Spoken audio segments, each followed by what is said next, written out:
CBDCs will be a way of life, and everything will be tracked more so than it is today. Let's listen to what Whitney has to say.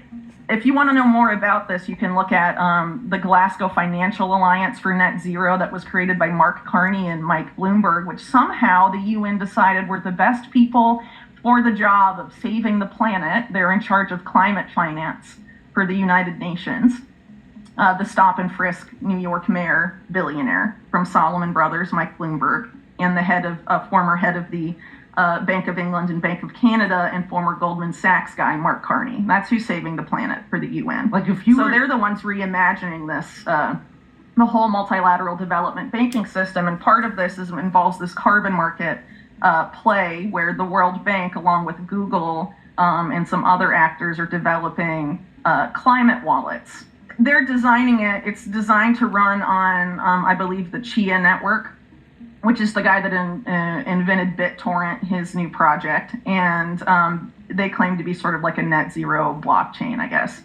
And basically the idea of it is for people to participate in the carbon market to come. And the idea of people being able to sort of like monetize nature.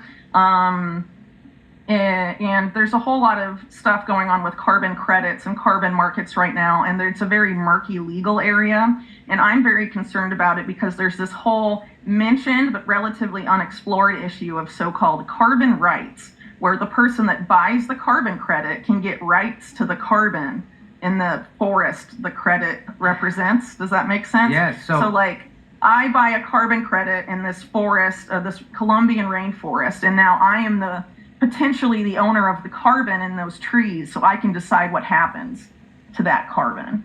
And the people that actually like own the land, or like Colombians, you know, they don't necessarily own it anymore, potentially. This is like this murky gray area, so it's opening the way up, I think, to some land grabs in the global south. So a lot of very disturbing things happening in carbon market land, and even under the idea of, you know, reducing CO2 levels and all of that. The carbon market, as it's been functioning, you know, just hasn't done that. It's been criticized by people on the left and the right. And then there's been time and time again, it's been revealed by even mainstream media that up to 90% of all carbon credits on the market right now are completely worthless and meaningless. So it's basically like the junk bond scandal of the 1980s again. And what's interesting is that the person that invented carbon markets and carbon credit trading is a guy named Richard Sander, who worked at Drexel Burnham Lambert, the junk bond scandal bank of the 1980s. He was a senior vice president until he was brought in by the George Bush Sr. administration to apply free markets to environmental issues for Bush Sr.'s EPA, and then was contacted by this like Rockefeller oligarch guy who was at the UN named Maurice Strong to develop the same solution for carbon. And he's also the father of derivatives of financial futures, which of course helped explode in 2008. So the guy that invented all of that is the guy that invented carbon credit trading, and he also wants to make a market just like that for free water and free air, so you can, you know, get basically taxed on that too. I think a lot of this we're going to be seeing going forward, this push to have economically destabilized countries in Latin America turn towards dollar-denominated stable coins. Like that's happening in Argentina, for example, because of like the issues with the peso there and how it's been devalued so much, even under Milei. People are flocking to dollars essentially, but like stable coins, either like Tether USDT or Circles USDC.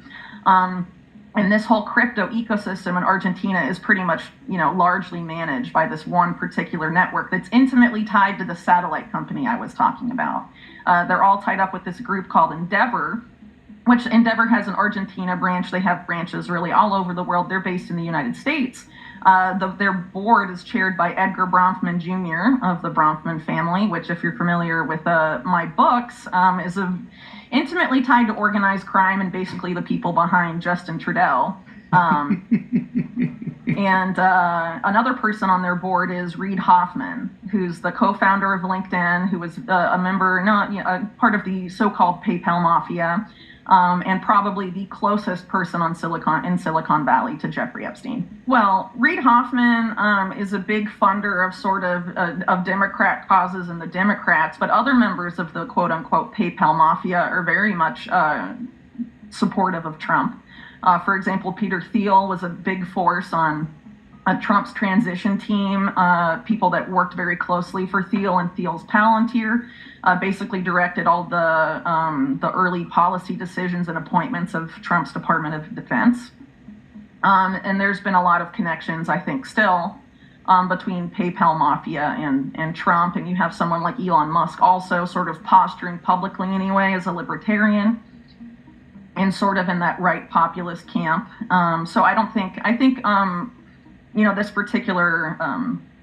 this particular network has people who sort of play to both sides of the political machine, which is frankly, if you want to get lots of lucrative government contracts, I mean, that's what you do. Frankly, it's hard to know where we will be, but I think it's pretty clear that there's certain efforts to push people in a particular direction. So I think it's been clear for a long time, and as I'm sure you're aware, there's a push to onboard everyone to a digital ID system. Vaccine passports during COVID were a big part of this. But there's been all sorts of pushes for it. For example, WorldCoin. Sam Altman, scan your eyeball, get a unique digital ID in a wallet you can have tokens in.